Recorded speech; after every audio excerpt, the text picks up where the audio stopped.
नमस्कार, मी आरती. Maharashtra express news मध्ये आपले स्वागत. तर चला पाहूया आजच्या काही विशेष घडामोडी.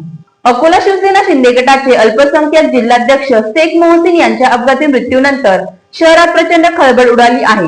हा अपघात नसून सुनियोजित कट असल्याचा खळबळजनक आरोप मृतकांच्या कुटुंबियांनी केला आहे. धक्कादायक बाब म्हणजे शिंदे गटाचे माजी जिल्हा प्रमुख मंगेश काळे यांनी हा अपघात घडवल्याचा थेट आरोप नातेवाईकांनी केलाय. या प्रकरणी मंगेश काळेंवर खुनाचा गुन्हा दाखल करण्यासाठी संतप्त नातेवाईकांनी समर्थकांनी खदान पोलीस ठाण्याबाहेर मोठी गर्दी केली होती. निष्पक्ष तपास न झाल्यास तीव्र आंदोलनाचा इशाराही त्यांनी दिला आहे. जान लिया ना, गाड़ी लेके गया, उसका काम क्या था, गाड़ी से ठोकर मारा तो उनने उठा के दवाखाने में लेके जाना था। उसने लेके गया, ठोकर मारा नहीं, उनने डबल से गाड़ी आंख के ऊपर से लेके गया।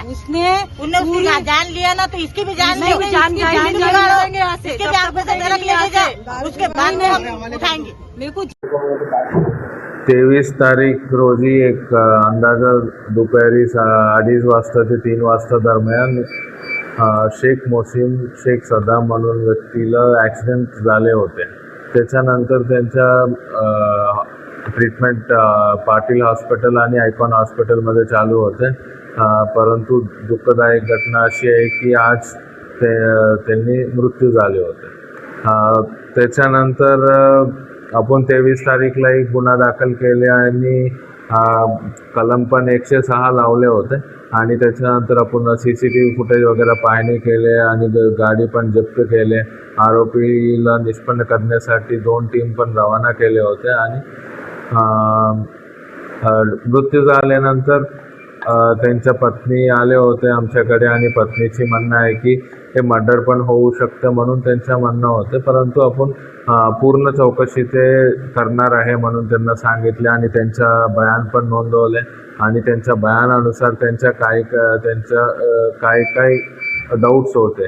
त्या डाऊट्सप्रमाणे आपण चौकशी करणार आहे आणि पुढच्या कारवाई पण करणार आहे आणि जे काही न्याय होते ते 100% भेटतील आणि विक्टीमला 100% न्याय भेटतील.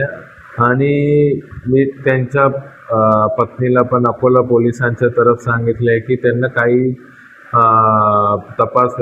तपासामध्ये काही शंका वाटले काही असेल तर कधी पण अकोला पोलिसांमध्ये वरिष्ठ अधिकारीला कधी पण संपर्क करू शकते आणि 24 तास अकोला पोलीस त्यांच्यासाठी अवेलेबल आहे म्हणून त्यांना सविस्तर सांगितले.